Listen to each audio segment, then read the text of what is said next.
Each year, about 58 million pounds of chocolate are sold in the week before Valentine's Day. And over 36 million heart-shaped boxes of chocolate are sold annually. Because let's be real, a bouquet of roses and a heart-shaped box of chocolates is enough to melt anyone's heart. Chocolate isn't just a sweet treat, it's an art form and a source of national pride. Belgium, Switzerland, France, Japan, and Mexico all have made their mark. Even celebrities can't have enough of it. Oprah Winfrey, a self-proclaimed chocolate connoisseur, even created her own line of chocolates.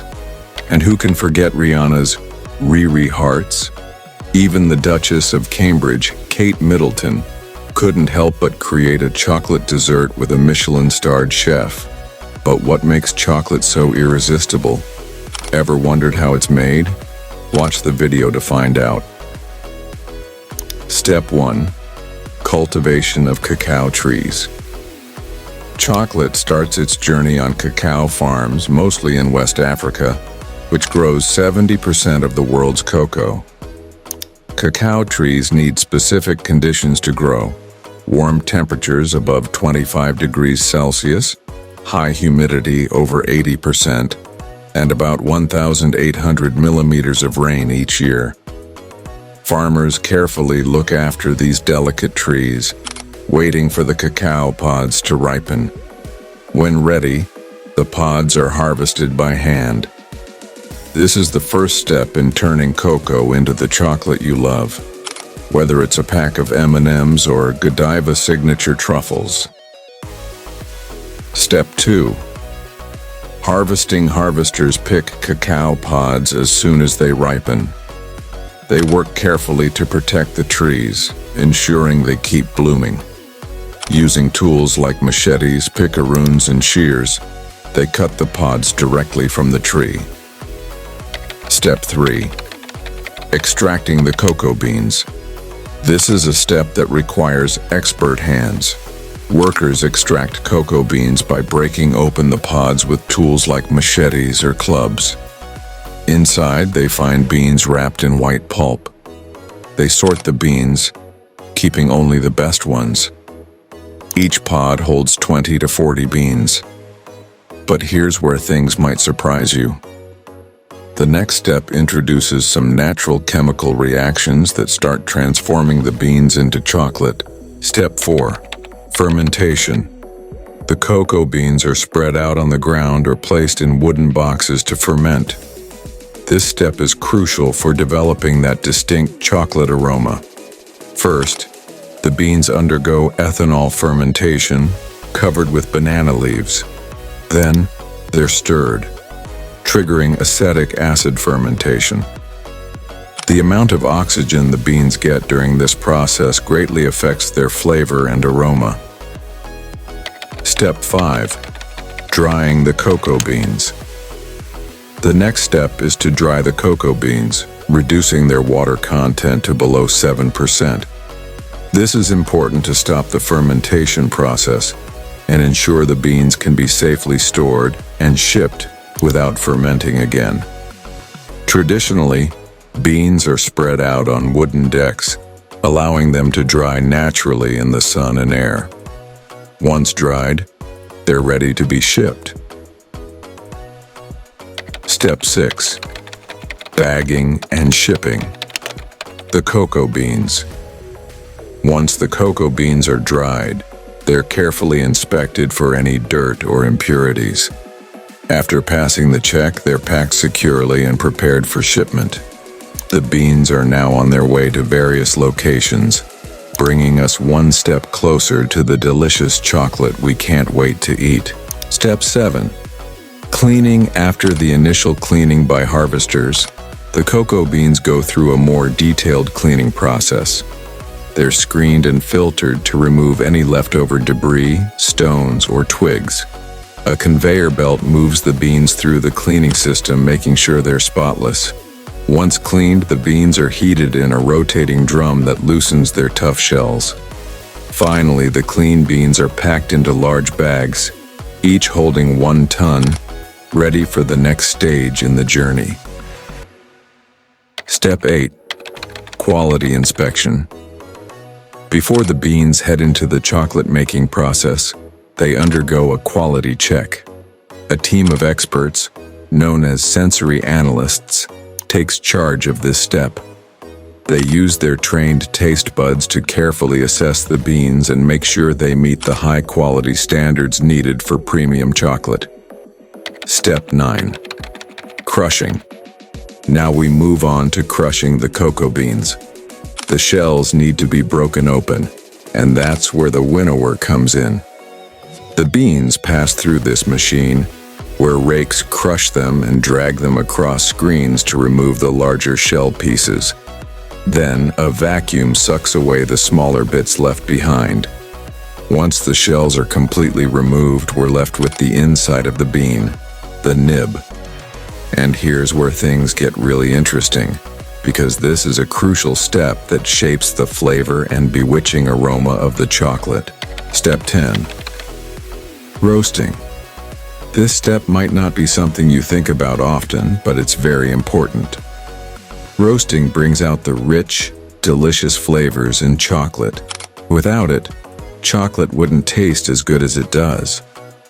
The factory roasts the nibs in a gas-heated, air-filled spherical roaster, which dries them out, releases that irresistible chocolate aroma, and makes it easier to separate the husks from the beans. Now, it's time to blend everything together. Step 11. Blending. At this stage, the beans from similar origins are mixed to create a unique aroma. But sometimes, manufacturers blend beans from different sources to get a more complex flavor. The processed nibs are then mixed with cocoa butter, sugar, and milk powder if they're making milk chocolate. After blending, the mixture has the consistency of really thick cake batter.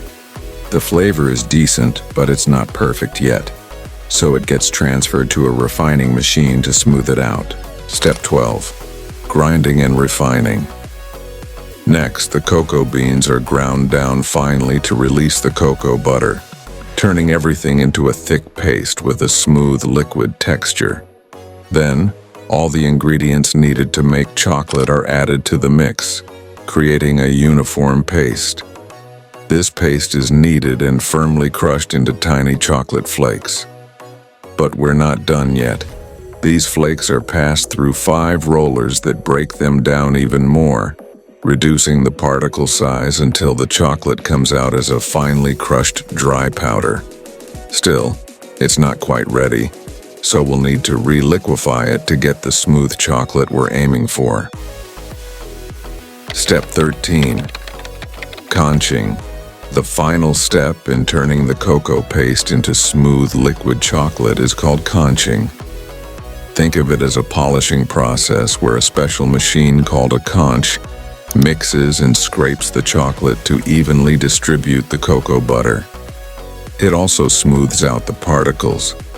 The first part is dry conching, which uses frictional heat to help the chocolate liquefy. Then, the chocolate goes through liquid conching, which makes everything blend together perfectly. This process also helps enhance the aroma, reduces acidity, and cuts down the water content to less than 1%. At this point, manufacturers might add extra cocoa butter to adjust the chocolate's thickness. For thicker products like chocolate chips, only a little extra butter is added, but for things like a thin chocolate coating, they'll add more. It's all about getting the right balance to make sure the final product is just right. Congratulations. The chocolate is ready. Now it's time to harden it. Step 14. Tempering. Tempering is all about controlling the temperature of the chocolate. During this step, the cocoa butter crystallizes into a stable form. The chocolate is then carefully weighed and poured into molds. After molding, it's cooled and hardened to become solid. Step 15. Making praline chocolates. Now that we have our chocolate, it's time to take it to the next level with coating, filling, and decorating. After all, chocolate is even more delicious when it's filled with tasty treats like nuts and fillings. First, praline fillings are added to create bonbons. Sugar and water are boiled down to make caramel, which is then mixed with dry fruits. For example, roasted almonds or hazelnuts are added to the chocolate mixture. Once everything's combined, the chocolate is cooled on a marble table, where it's carefully ground and refined. For fillings like ganache, chocolate is mixed with dairy or fruit and emulsified. But we're not done yet. Let's make these chocolates as beautiful as they are tasty. Step 16. Coating and decoration.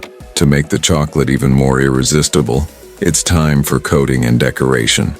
For bonbon chocolates, the filling is first rolled in a chocolate layer, creating an undercoat.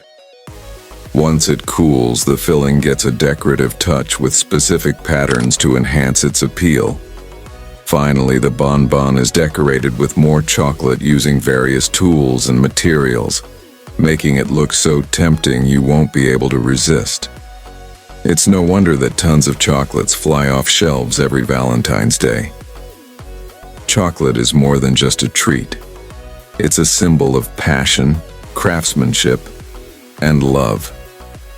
Next time you unwrap a piece of chocolate and sink your teeth in, take a moment to savor it.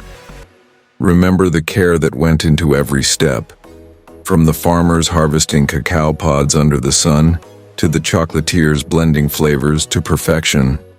Maybe that's why chocolate isn't just irresistible, it's heartwarming. What's your favorite chocolate? Share it in the comments below, and don't forget to like and subscribe for more sweet stories. And that's all for today's video. Click on the video on your screen right now and we'll catch you guys in the next one.